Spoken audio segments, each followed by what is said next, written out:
os invito a que pongas la mano sobre el hombro de tu hermano, de tu hermana, tu esposo, tu esposa, aquí al lado, si queréis. Estamos en libertad de hacerlo.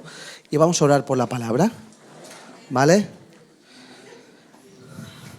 Señor, gracias.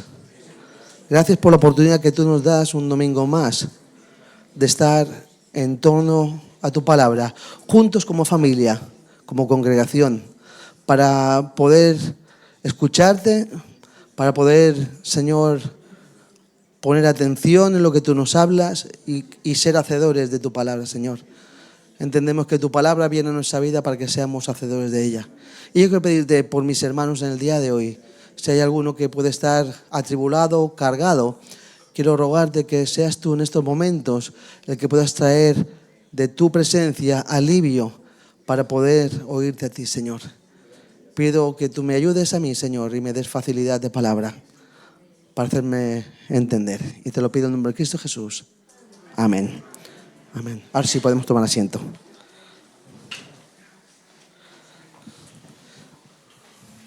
Hola, ¿cómo estáis? Bien.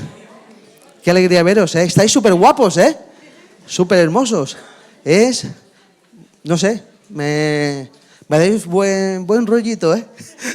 Qué alegría veros, de verdad que sí. Ella hacía, no sé, mucho tiempo para mí, ¿eh? Creo que del año pasado, ¿eh? Así que es que de todas maneras, yo tengo una edad que las fechas ya se me descalibran, ¿eh? No sé si os pasa a vosotros, pero a mí me pasa. No, nadie que diga nada, lo digo yo por mí, ¿vale? Quiero compartir con vosotros un pensamiento que el Señor puso en mi corazón durante esta semana. Y se encuentra en el Evangelio de Marcos, capítulo 10, versículos 35 al 45. Y vamos a hacer lectura de ello. Dice así la palabra del Señor. Entonces Jacobo y Juan, hijos de Zebedeo, se le acercaron diciendo: Maestro, querríamos que nos hagas lo que pidiéremos. Y él les dijo: ¿qué querréis que os haga? Ellos le dijeron: concédenos que en tu gloria nos sentemos el uno a tu derecha y el otro a tu izquierda. Entonces Jesús les dijo: no sabéis lo que pedís. ¿Podéis beber el vaso que yo bebo o ser bautizados con el bautismo con que yo soy bautizado? Ellos le dijeron: podemos. Y Jesús les dijo: a la verdad, del vaso que yo bebo, beberéis, y con el bautismo con que yo soy bautizado, seréis bautizados. Pero el sentaros a mi derecha y a mi izquierda no es mío darlo, sino aquellos para quienes está preparado. Cuando lo oyeron los 10, comenzaron a enojarse contra Jacobo y contra Juan. Mas Jesús, llamándolos, les dijo: sabéis que los que son tenidos por gobernantes de las naciones se enseñorean de ellas, y sus grandes ejercen sobre ellas potestad. Pero no será así entre vosotros, sino el que quiera hacerse grande entre vosotros será vuestro servidor, y el que de vosotros quiera ser el primero será siervo de todos. Porque el Hijo del Hombre no vino para ser servido, sino para servir y para dar su vida en rescate por muchos. Hasta aquí la palabra del Señor. Le he puesto como título a este pensamiento: desafiados a ser últimos. ¿Sabéis? Esta escena se engloba en el camino que Jesús empieza a Jerusalén. Es la última vez que Jesús va a subir a Jerusalén antes de ser sacrificado, antes de ser crucificado. Y en este camino, en los versículos anteriores al 35, o sea, el 32 al 34, Jesús les habla a sus discípulos que Él va a ser entregado a las autoridades, que le va a costar la vida, que va a Jerusalén, pero que no va a salir de allí. Y entonces, después de que Jesús le está abriendo el corazón, pues se encuentra con esto. Se encuentra que le está hablando a sus discípulos, pero que dentro de sus discípulos hay deseos de ser alguien importante en el reino de los cielos. Por eso le dicen: Señor, y además se lo dice Jacobo y Juan. ¿Sabéis quién es Juan, no? Juan, hijo de Zebedeo. Estamos hablando del discípulo amado, el que reclinaba su cabeza en el pecho de Jesús. ¿De acuerdo? Queremos ser los importantes en tu reino. Entonces, esta historia también la tenemos paralelamente en Mateo 20, donde nos dice que es la madre de ellos dos, de Jacobo y Juan, la que les pide a Jesús, la que le pide a Jesús que a sus hijos los ponga en ese estatus, en ese mejor estatus que los demás. Sea como fuese la madre o fuesen ellos mismos, el hecho es que había en su corazón un deseo de tener un lugar, tener fama, ser gente importante. Y entonces Jesús desarrolla aquí todo una predicación lo voy a hacer yo, todo un pensamiento en lo que significa en el reino de los cielos ser alguien importante. Así que quisiera en esta tarde enfocarnos sobre algunos principios que rigen el reino de los cielos. Y en primer lugar, estamos llamados a tener una correcta conciencia o comprensión de cuáles son los principios del reino de los cielos. Juan y Jacobo se le acercaron para pedirle la concesión de estar a la derecha y estar a la izquierda en cuanto al trono, en cuanto Jesús viniese en su trono. Ellos albergaban expectativas de que Jesús instauraría su reino, que iba a librarlos del yugo de los romanos, que les iba a dar una nueva libertad. Ya no tendrían que estar pagando los tributos a los romanos, sino que sería para ellos.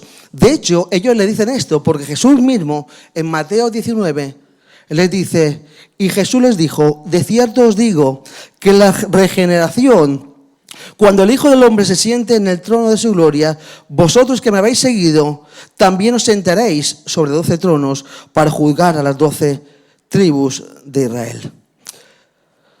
En este nuevo imperio que Jesús iba a formar, ellos querían ser parte importante, querían tener poder, querían tener influencia, querían tener riquezas, querían tener comodidad.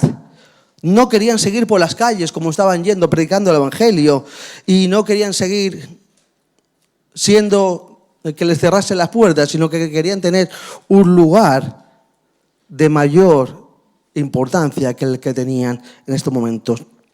Esta petición no mostraba nada más y nada menos que había en ellos un profundo egoísmo y una insensibilidad profunda y muy grande hacia Jesús, que le acababa de abrir su corazón en cuanto a su futuro. Vemos que en el versículo 41, Jesús, los discípulos, el resto de los discípulos, los 10 restantes, después de enterarse de esta petición, se enfadaron mucho con Juan y con Jacobo. Pero esto no venía de ahora. No es que fuese la primera vez que entre los discípulos hubiese esa discusión de quién sería el mayor en el reino de los cielos. No era la primera vez, esta es una de tantas.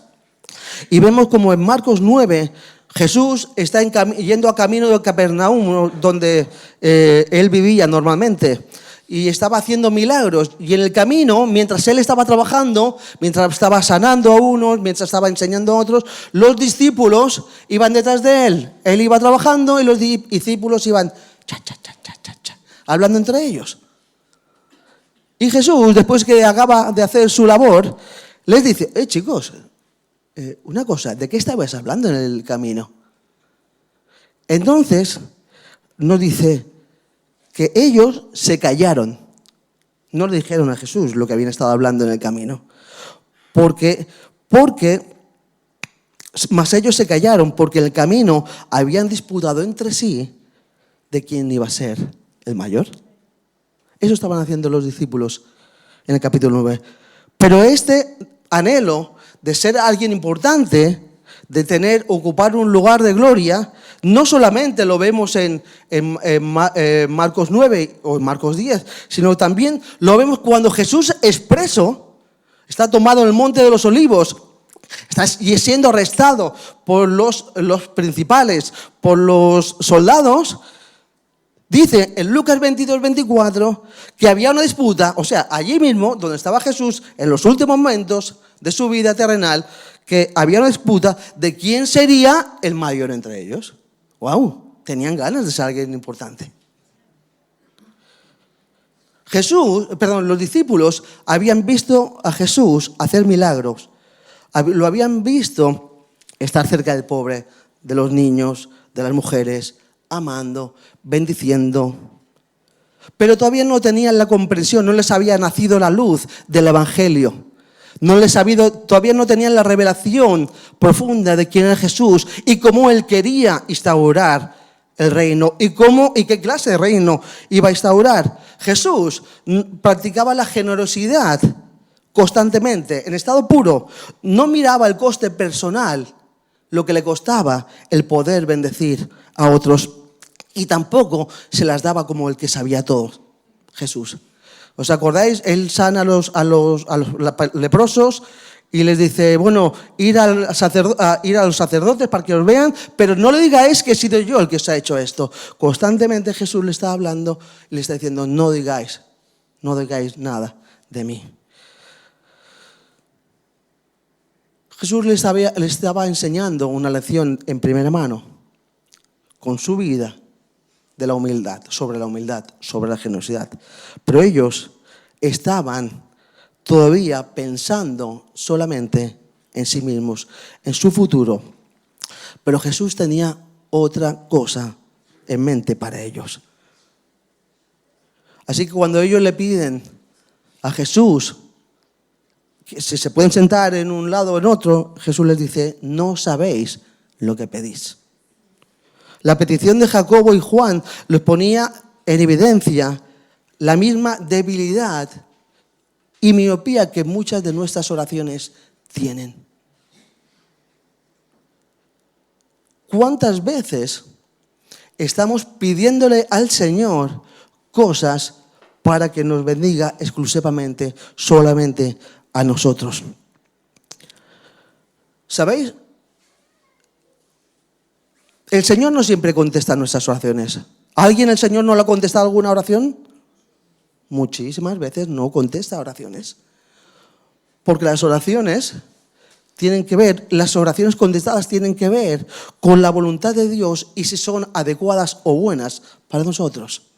Todo lo que vuestros hijos cuando son pequeños os piden, ¿se lo dais? ¿Se lo damos? Alguno dirá que sí, o alguno dirá que no, pero se lo da algunas veces porque todos lo hacemos. Porque a veces nuestros hijos nos piden algo y porque le digo, Marc o Sofía, no, esto no. Papá, que quiero esto. Que no te puedo comprar ahora. Papá, que quiero esto. Y te monta un pollo y acabas, ¿qué? Haciendo, vale, muy bien, pues toma esto. ¿Alguien lo ha hecho? No, me imagino que no. Solamente lo he hecho yo, que soy mal padre. Jesús no hace esto con nosotros. No nos da lo que nos conviene. No lo va a hacer Él, porque Él sabe cuál es de verdad nuestra necesidad más profunda. Menos mal que no nos hace caso a todas nuestras peticiones u oraciones. ¿Sabéis? Tantas veces estamos orando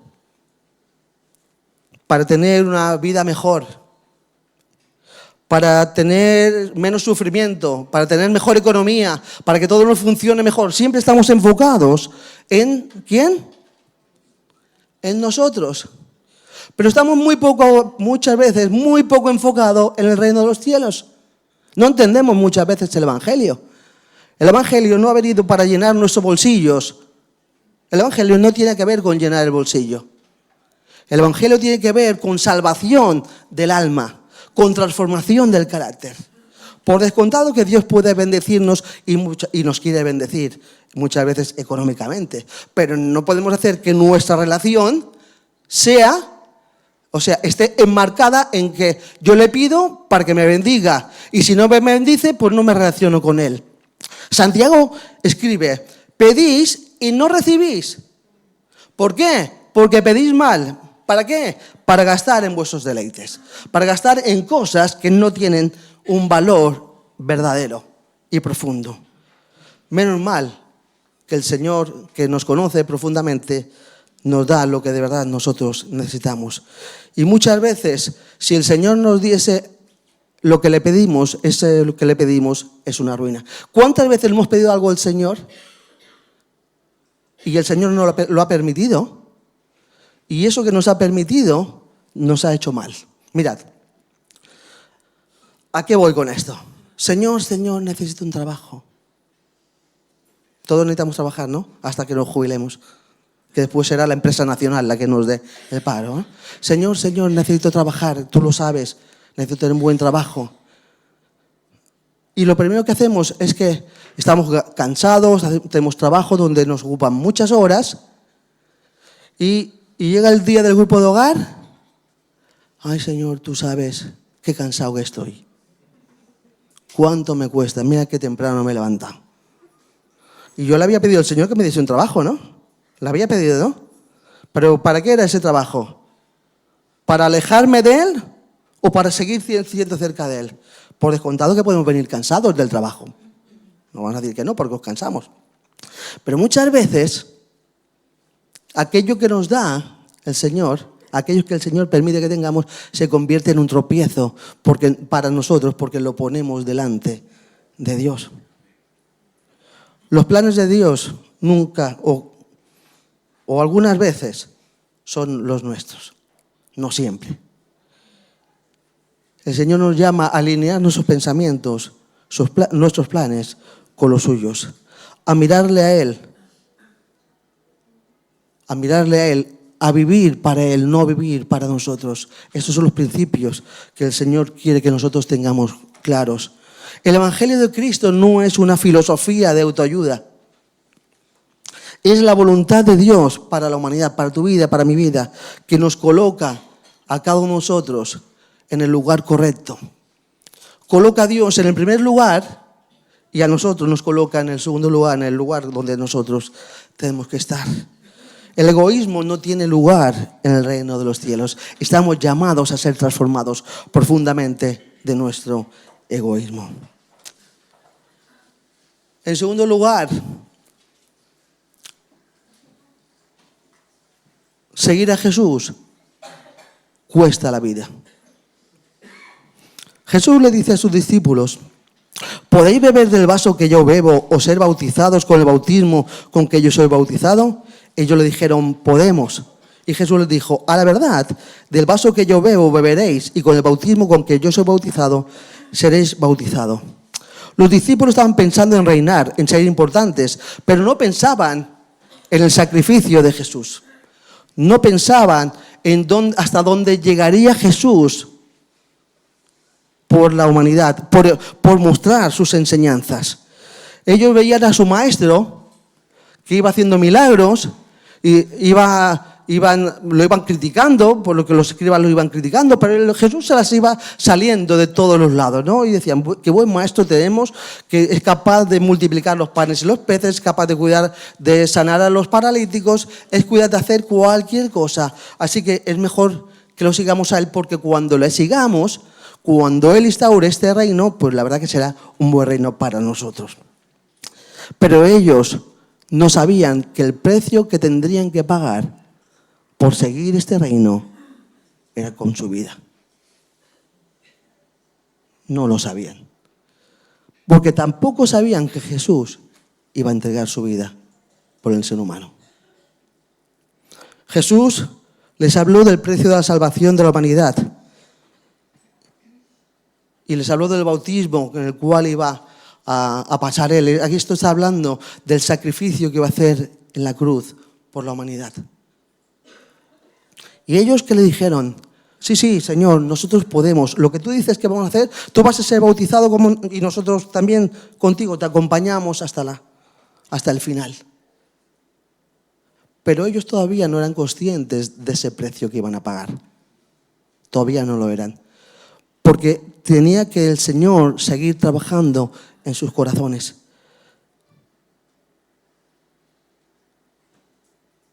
Ese podemos nació desde la autoconfianza y la falta de entendimiento de las palabras de Jesús. Mirad, Jacobo sería el primer apóstol que sería martirizado. Jacobo, lo encontramos en Hechos 12. El primer apóstol que sería martirizado. Y Juan, el pequeño, no murió. ¿Sabéis que él fue desterrado a la isla de Patmos, donde escribió el libro de los Apocalipsis, el libro de Apocalipsis, y también fue, después del destierro de Patmos, fue a Éfeso, donde escribió las 3 cartas suyas y el Evangelio de Juan. Seguir a Jesús, a los dos, y juntamente a los demás discípulos, les llevó a vivir una vida de perseguidos, una vida de negación de la comodidad, de negación del yo para vivir en los propósitos y los planes de Jesús. Si el Señor nos hiciera esta pregunta que les hizo a sus discípulos,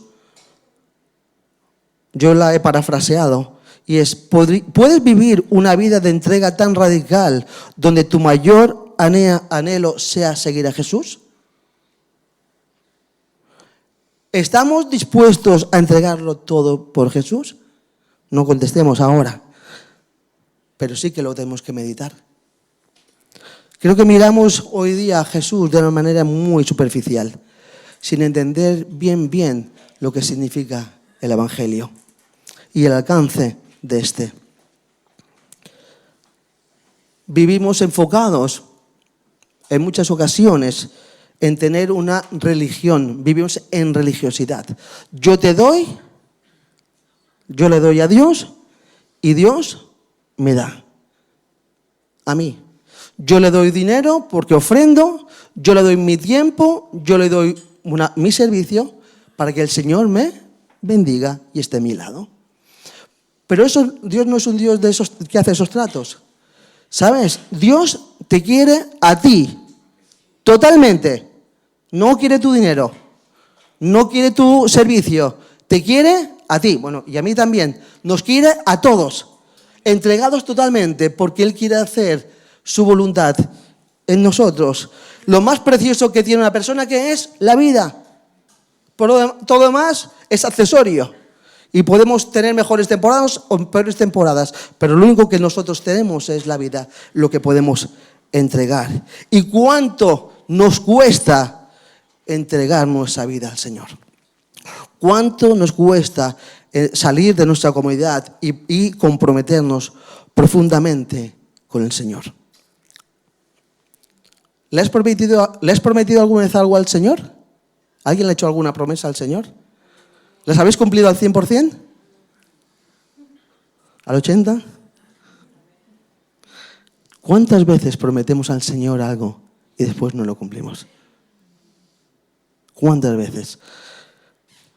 Somos infieles, menos aquel permanece fiel, porque si no estaremos todos y cada uno de nosotros perdidos. ¿Sabéis? Nosotros prometemos al Señor cosas desde la autoconfianza. Señor, si tú haces esto, yo haré esto por ti. Y después te das cuenta que eres incapaz de llevar a cabo esa promesa. Por tus limitaciones, por nuestras limitaciones personales, por nuestra manera de entendernos a nosotros mismos. Muchas veces somos interesados y muchas veces no conocemos al Señor profundamente. ¿Por qué no lo conocemos? Porque tampoco mantenemos una relación profunda y cercana con Jesús. Nos va muy bien el poder decir yo soy evangélico o soy lo que sea y que nos pongan una etiqueta que pertenecemos a un grupo concreto. Pero Dios quiere tener algo más profundo con nosotros. Quiere tener una relación de amistad, de cercanía, y donde nosotros somos los que tenemos que buscarle porque Él también nos busca. No podemos prometerle, o mejor que no le promotamos al Señor algo que no vamos a cumplir, aunque Él ya sabe que no lo vamos a cumplir. Los que no lo sabemos somos nosotros al principio, y después esto nos lleva a la frustración y al saber que hemos fallado. ¿Os acordáis de Pedro? Se dice, cuando Jesús es prendido, dice, Señor, yo voy a ir contigo a todos los lados del mundo. Y dice, Pedro, no hables tan rápido, porque esta noche me vas a negar 3 veces antes de que cante el gallo. ¿Y qué pasó? Que cantó el gallo y Pedro lo había negado 3 veces, lo cual eso causó una marca profunda de haber fallado al Señor. No prometamos al Señor. Digamos al Señor, aquí estoy dispuesto para lo que tú me pidas. Yo lo único que te puedo dar, Señor, es mi vida. Y eso es lo que podemos hacer. ¿Sabéis? Vivimos en un mundo donde estamos expuestos constantemente a ser ridiculizados por nuestra fe. ¿Os ha pasado esto? ¿Que alguien se ha reído de vosotros por vuestra fe? Si no se han reído es porque no habéis predicado la fe, el Evangelio. Porque todo el mundo se ríe, o por lo menos de mí se ríen. A lo mejor es que lo hago muy mal. Pero el Evangelio no está de moda. Puede ser que haya hoy día mucha gente que está de moda de hablar de que Jesús es Él.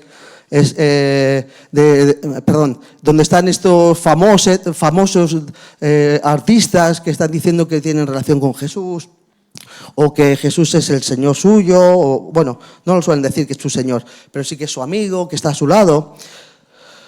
Pues compartir el Evangelio, decir que Dios les ama profundamente, que Dios tiene planes para ellos, que los planes suyos no son los mejores, sino que los planes de Dios son mejores, eso no es de lo más aceptado. Porque el ser humano quiere tener el control de su vida. Todos queremos tener el control de nuestra vida y no queremos que nadie nos diga cómo tenemos que vivir nuestra vida. Pero si Jesús es nuestro Señor, Él tiene el poder para podernos decir cómo tenemos que vivir nuestra vida. Ser discípulo nos puede llevar a vivir en la risa y en la burla, o incluso hasta que nos dejen de lado. Pero hay tantos lugares del mundo donde ser cristiano les cuesta la vida. En los países de Oriente, en montones de lugares, les cuesta la vida ser cristianos. Y Jesús dice lo siguiente en Marcos 8. Y llamando a la gente y a sus discípulos, les dijo: si alguno quiere venir en pos de mí, níguese a sí mismo y tome su cruz y sígame. Porque todo aquel que quiera salvar su vida, la perderá. Y todo el que pierda su vida por causa de mí y el Evangelio, la salvará. ¿Qué significa ganar la vida? Bueno, aquellas personas que según el mundo son ganadores, pero son perdedores para Jesús, son aquellos que están enfocados en preservar su vida terrenal, en aferrarse a sus propios deseos, en sus propios anhelos, ambiciones. Y finalmente se ponen a ellos como el centro de su vida. Buscan evitar el sacrificio a toda costa. Aferrados a lo natural, a lo temporal, a lo que ven. Y Jesús dice que aquel que se aferra a lo temporal, que no se aferra a Él, que no le pone a Él como el Señor, entonces perderá su vida. Porque ¿de qué nos sirve ganarlo todo en esta tierra y no tener nada en el reino de los cielos? O no poder llegar. ¿Pero qué significa para Jesús perder la vida? Si nosotros decidimos vivir de cara a Dios, no de espaldas a Dios,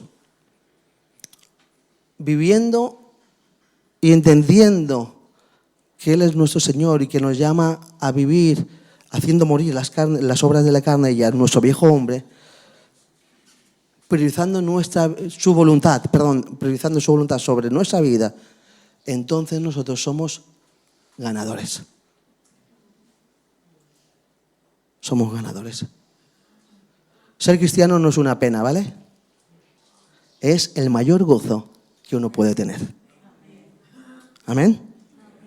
No tenemos que escondernos como si fuésemos, iba a decir algo feo, cucarachas. No tenemos que escondernos. Cristo ha depositado su presencia en nosotros. Amén. No tenemos que escondernos. El mundo dice tantas cosas y tantas cosas que como que se nos va a la cabeza. Y nosotros tenemos a Jesús, aquel que puede traer salvación a otros como ha traído salvación a nuestra vida. Amén. Y por último, Jesús nos habla de que estamos llamados a caminar en un nuevo modelo de vida. Mas Jesús, llamándole, les dijo: sabéis que los que son tenidos por gobernantes de las naciones se enseñorean de ellas, y sus grandes ejercen sobre ellas potestad, pero no será así entre vosotros, sino el que quiera hacerse grande entre vosotros será vuestro servidor, y el que de vosotros quiera ser el primero será siervo de todos, porque el Hijo del Hombre no vino para ser servido, sino para servir y para dar su vida en rescate por muchos. Jesús hace una comparativa entre el modelo del reinado, de un reinado en el mundo, y los principios del reino. Vivimos en un mundo lleno de corrupción. No hace falta que diga mucho más. Egoísmo, donde vemos que ese egoísmo está instalado en los lugares públicos, en todo lugar donde se ejerce, o en muchos lugares donde se ejerce el poder. Ese poder que tiene que cuidar de los ciudadanos, lo único que hace es ejercer el poder sobre ellos. Pero Jesús dice: no será así entre vosotros. El que quiera hacerse grande será vuestro servidor. ¿Quién quiere ser grande en el reino de los cielos? Ya lo digo de altura, ya hemos llegado a lo que hemos llegado. Si queremos ser grandes en el reino de los cielos, prestemos atención.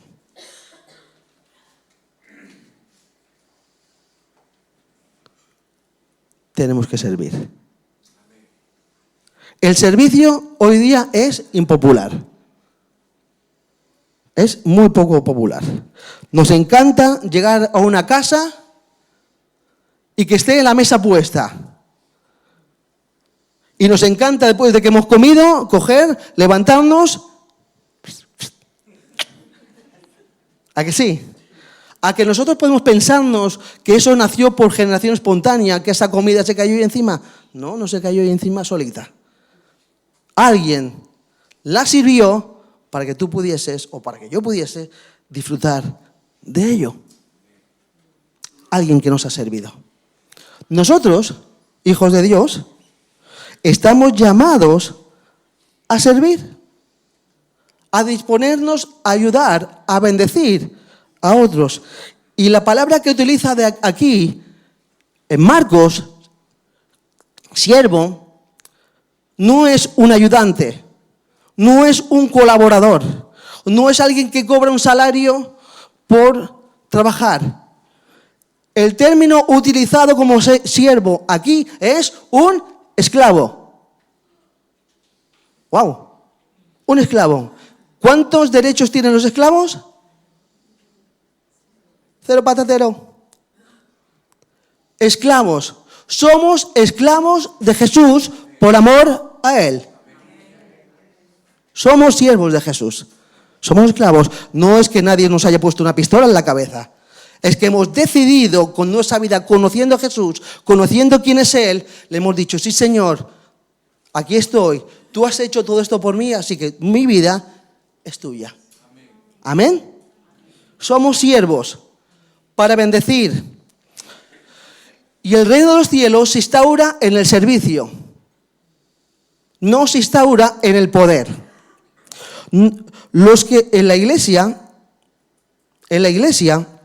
que es donde se tiene que instaurar el reino de los cielos, en nuestros hogares es donde se tiene que instaurar el reino de los cielos, la autoridad no se mide por el rango o por el estatus, sino que se mide por la capacidad que tenemos de entregarnos y servirnos los unos a los otros. Gálatas dice: servíos los unos a los otros por amor. Pero la esfera de nuestro servicio no acaba en esta familia tan hermosa o en la de nuestro hogar. La esfera de nuestro servicio se prolonga en nuestro lugar de trabajo. Se prolonga con aquellos compañeros que nos caen bien, pero también se prolonga con aquellos compañeros que no nos caen bien ni que les caemos bien. Se prolonga en aquellos que tú le sirves y te dicen gracias. Y se prolonga aquellos que te dicen que tú les sirves y y no te dicen absolutamente nada. Incluso hasta te miran mal. Pero esta es nuestra disposición, porque el reino de los cielos está fundamentado en el servicio. Uno puede pensar, ¿y yo cómo puedo servir? No es muy difícil. Allí donde tú veas una necesidad, hay posibilidad de servir. Hay un hermano en la familia de la fe que está solo o sola. Puedes servir a esa persona, puedes llamarla, ¿no es así? Podemos disponernos para ayudarle. Vemos a alguien que está pasándolo mal económicamente y no tiene nada en la comida. Podemos ayudarle, podemos bendecirle, podemos servirle, podemos hacerle la compra. ¿Me voy explicando? Disposición, el servicio tiene que ver con la disposición. Si alguien necesita algo, la iglesia está para servirnos los unos a los otros. Y la iglesia no hablo de modo impersonal. Hablo con cada uno de vuestros nombres y de mi nombre, que estamos dispuestos para servirnos los unos a los otros. Jesús, y con esto ya voy acabando, Jesús lavó los pies a sus discípulos. ¿Os acordáis de Juan 13? Juan 13, no lo voy a leer porque el texto es muy largo, lava los pies de los discípulos y él no era el que tenía que hacerlo, era el siervo, era el mayordomo de la casa, bueno, el mayordomo no, el siervo, el lacayo que había allí que tenía que lavar los pies de los invitados, pero Jesús, ¿qué hace así? Se agacha, toma una toalla y coge un agua y le lava los pies. Dice, yo soy el Señor y el Maestro y no tengo por qué hacer esto, pero lo he hecho. Para enseñaros que vosotros también tenéis que hacer exactamente lo mismo, los unos por los otros. Serviros los unos a los otros por amor. Pero el ejemplo de Jesús va en aumento. Pasa de las acciones naturales, como lavar los pies de los discípulos, a entregar su vida por cada uno de nosotros. O sea, lava los pies, llega a la cruz, es crucificado injustamente, juzgado injustamente, crucificado. Y el que fuese crucificado es la manera que él tuvo para servirnos, para que la ira de Dios no cayese sobre cada uno de nosotros. Y hoy día podamos tener la posibilidad de estar con Dios toda la eternidad. Eso es la manera suma que nos sirvió Jesús. Pero ahí no acaba. Yo nunca había leído este texto de esta manera.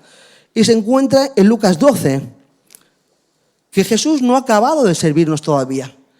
Parecía ser que el top del servicio del Señor por nosotros ya fuese en la cruz. No. Jesús, cuando vuelva en la segunda venida, dice Lucas, dice así: bienaventurados aquellos siervos a los cuales su Señor, cuando venga, halle velando. De cierto os digo que se ceñirá y hará que se sienten en la mesa y vendrá a servirles.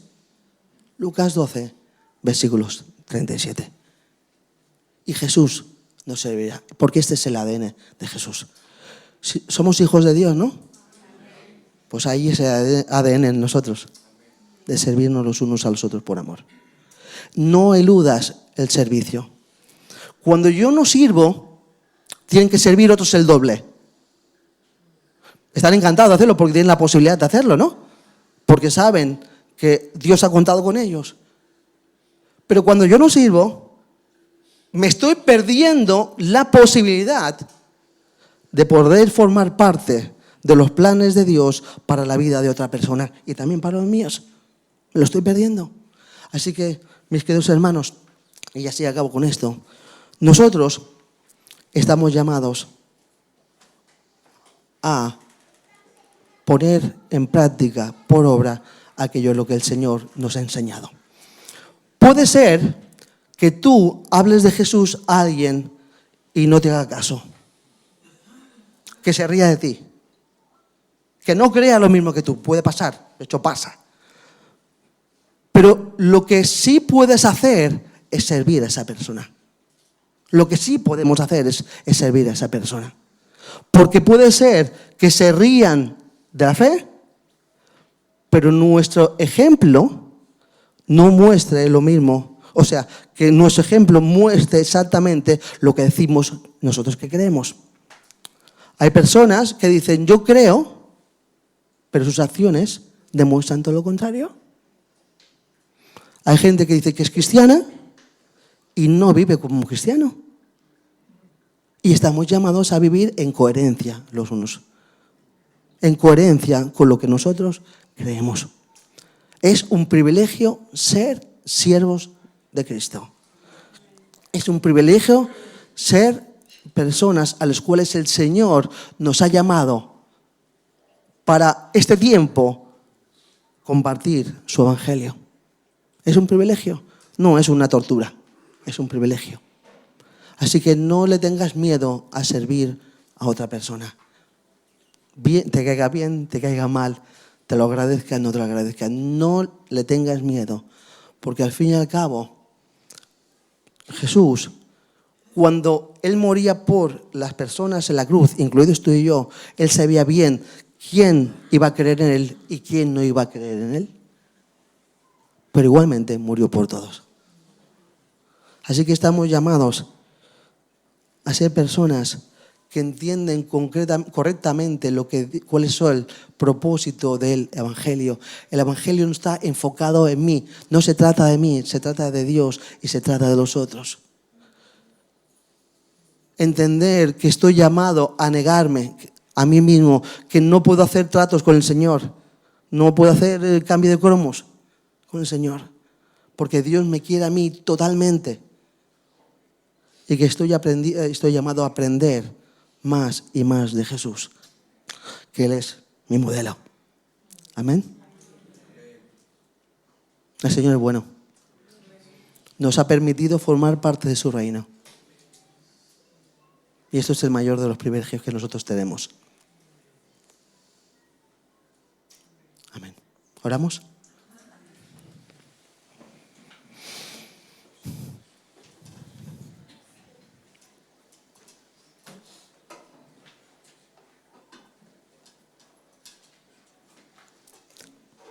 Señor, gracias. Gracias por tu palabra. Gracias porque nos moviliza. Gracias porque nos habla al corazón. Gracias porque nos remueve interiormente. Y queremos en el día de hoy decirte a ti, Señor, que sí que queremos formar parte de tu plan para este mundo. Sí que queremos vivir para ti, Señor. Sí que queremos aprender más y más de ti porque entendemos que nos falta tanto, Señor. Y quiero pedirte que tú en el día de hoy cambies nuestra manera de ver el servirte a ti, el servir a la humanidad, el servirnos los unos a los otros, Señor, como el mayor de los gozos, el mayor de las posibilidades que tenemos. Quiero pedirte que tú nos ayudes a enfocarnos en ti. En este año, Señor, que tú nos das el privilegio de poder anunciar de tu palabra, tu evangelio. Queremos decir, Señor, que aquí estamos, con nuestras limitaciones, con nuestras carencias, pero aquí estamos, Señor. Queremos serte fieles. Queremos decirte que queremos que cuentes con nosotros. Gracias, Señor. Te pido que nos ayudes a no ponerte trabas a ti, Señor, ni excusas, sino que nos rindamos totalmente a ti. Porque tú, Señor, eres el valor de nuestra vida. Porque si hay algo valioso en nuestra vida, eres tú. Y tenerte a ti en nuestros corazones, en lo más profundo de nuestro ser, es lo que cambió nuestra manera de vivir. Te damos muchísimas gracias, Jesús. Y te lo pido en el nombre de Cristo Jesús.